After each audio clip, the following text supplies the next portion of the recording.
श्रीराम जय राम जय जय राम. श्री सद्गुरु ब्रह्मचैतन्य गोंदवलेकर महाराजांचे प्रवचन. 5 जून. वैराग्या वाचून सारा परमार्थ लटका आहे. पक्ष्यांची पिले त्यांच्या पंखाखाली वाढतात, त्याप्रमाणे घरातल्या माणसांना आपण प्रेमाच्या आश्रयात ठेवावे. आपण त्यांच्यावर प्रेम करतो याची जाणीव ज्याला असेल त्याचे दोष काढलेले त्याला बुचत नाहीत. आईने मुलाचे दोष त्याला सांगितले तरी त्याला त्याचे वाईट वाटत नाही. रोग्याच्या अंगातला ताप निघाला की त्याला शक्तीचे औषध लागू पडते, कारण शक्ती येणे हे स्वाभाविक आहे. त्याचप्रमाणे अंतकरण शुद्ध झाले की परमार्थ सोपा बनतो. परमार्थात मनाचे कष्ट आहेत, कारण आपल्याला मनाच्या आजपर्यंतच्या सवयीच्या उलट जायचे आहे, आणि म्हणूनच परमार्थाला अगदी स्वतःपासून सुरुवात करायची असते. आतमध्ये भगवंताचे अनुसंधान ठेवून बाहेरून वृत्ती आवरण्याचा जो प्रयत्न करील त्याला परमार्थाचा अनुभव फार लवकर येईल. आपण आपले मन भगवंताच्या अनुसंधानात मोठ्या काळजीपूर्वक ठेवले असताना त्याच्यावर आघात करायला विषय अगदी टपलेला असतो. मन जरा भगवंता वाचून बाजूला झाले की पुरे. विषयाने त्याच्यावर घाला घातलाच म्हणून समजावे. साधकाने रात्रंदिवस अगदी डोळ्यात तेल घालून जपले पाहिजे. म्हणून परमार्थ म्हणजे अखंड सावधानता होय. प्रपंच आणि परमार्थ वेगळा नाही. प्रपंच अनासक्तीने आणि आनंदाने करणे हाच परमार्थ.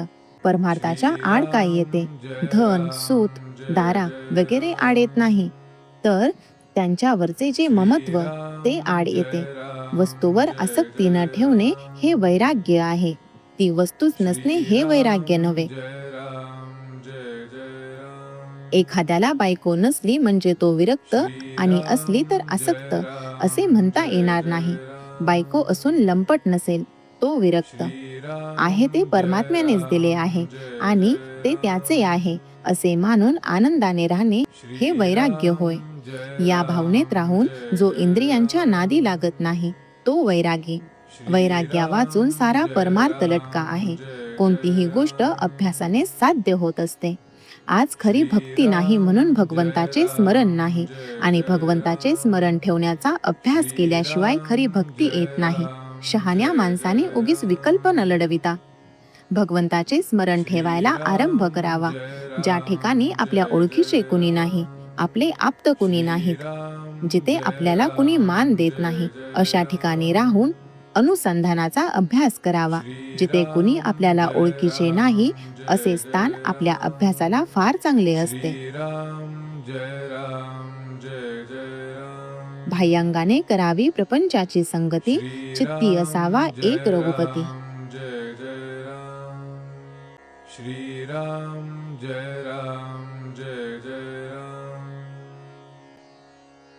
श्रीराम जय राम जय जय राम. श्रीराम जय राम जय जय राम. श्रीराम जय राम जय जय राम.